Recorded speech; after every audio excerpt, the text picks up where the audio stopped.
ரோஜா பல்லி பல்லி பல்லி பல்லி பல்லி பல்லி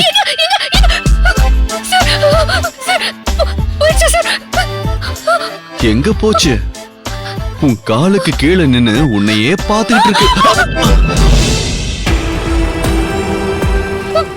பாருங்க சார், பாருங்க.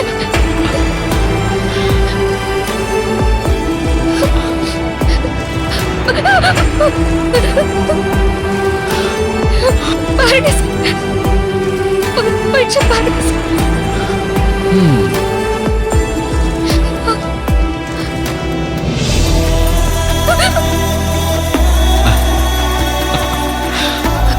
நம்ம நாட்டுல மக்கள் தொகை அதிகமாகிறதுக்கு காரணம் இந்த பல்லியும் ஒண்ணு. ஏன் சார் அப்படி சொல்றீங்க? என்ன உன்ன மாதிரி பொண்ணுங்கெல்லாம் பெத்தவங்களுக்கு பயப்படுறது இல்ல, புருஷனுக்கு பயப்படுறது இல்ல. தம்மா துண்டு பல்லிக்கு ரொம்ப பயப்படுறீங்க. சார், பல்லி போயிடுச்சா சார்? பல்லி இருந்தா தானே போகிறதுக்கு. அப்ப போய் சொன்னீங்களா சார்? ஆமா. ஏன் சார் போய் சொன்னீங்க? ஏன் போய் சொன்னீங்க? ஏன் போய் சொன்னீங்க? அங்க அடிக்காத, உனக்கு தான் வலிக்கும். அதுக்குள்ளதான் நீ இருக்க.